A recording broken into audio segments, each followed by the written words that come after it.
Hey YouTube, this is Energy from Energy Financial, and I wanted to talk about support and resistance lines. When you talk about support and resistance lines, there's a couple things that you got to look at. For one, if if it drops and it hits a certain point, and then it goes up and then it drops again, hits that exact same point, and then goes up from there, you know that that's a strong support line.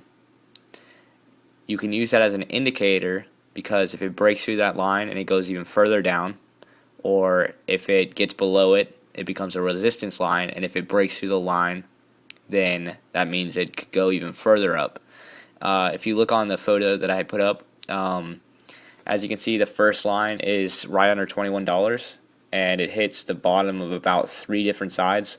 One day on around the 20th of June, it breaks through that line, but it doesn't have enough momentum to keep going, and the trend overall was up, so you could pretty much expect it to go up after, of course, after that line. I wouldn't have stayed in, honestly, but okay, moving on. As soon as it broke past that point, you have a good indicator that it's going to keep going, and it did.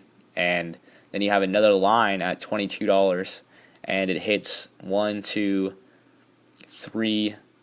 It hits 3 tops and then 1 bottom right in between June and July. So that's a good indicator of a really good support and resistance line. So using these indicators, using the support and resistance lines, it's very easy to be able to tell if the stock's going to go up or down. And that's just one aspect of like technical analysis. It's very basic, but it's also something that you need to have in mind every single time you trade. And you need to know where these lines are. You need to know when to get in and out, as I said in some other videos.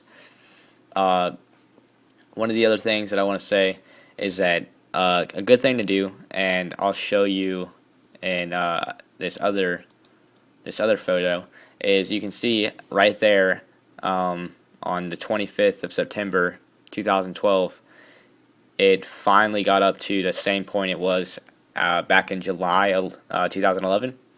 And what happens is that line that goes straight across, that bottom orange, that's a resistance line. And if the price breaks through it, the price is going to go up. And you can see that whole year, it didn't even get past that point. Never got past that price, around like $3 or $2.90.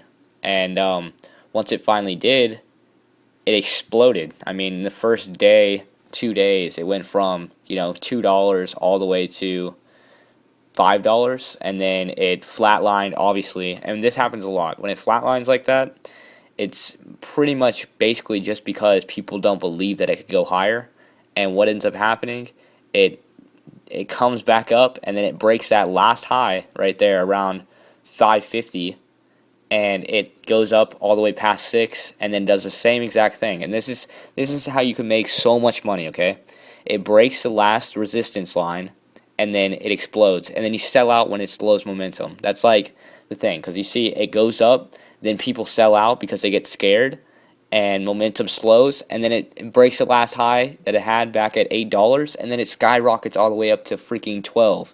Obviously, you're not gonna know that, okay? So that's risky, but you could make $1, $2.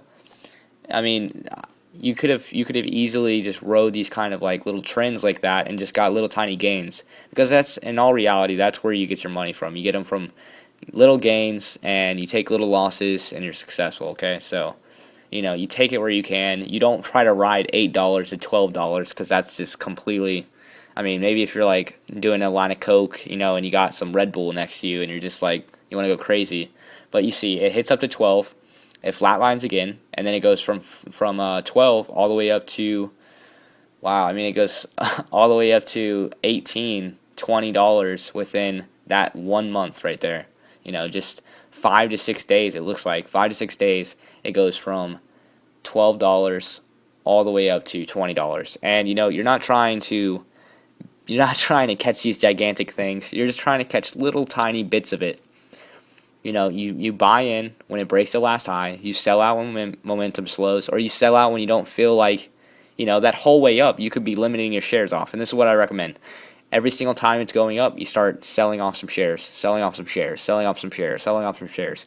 If you're really scared by the very end when it goes from $8 to $12, you could have one share left, but I mean, that's just how you have to do it. You have to cut off maybe 50% of all your shares when you get a sketchy idea about it, start slowing momentum and stuff like that, and you just play it like that, and you could have easily made 10, 15%, 20% return, just really, really easy. Because even that first jump, when it went from $2 to $4, that's doubling your money. Okay, so that's 100% return.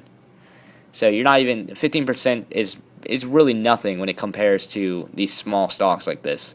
So you just gotta play stuff like that, and that's basically my tip.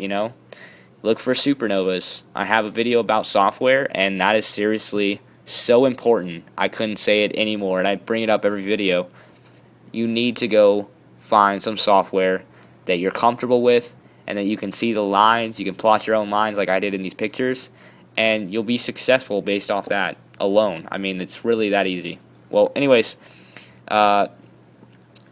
this is Zenergy from Zenergy Financial, and all of this is for entertainment purposes only, so that I don't get sued or some stupid crap like that. But thanks for stopping by and check out my other videos. Later.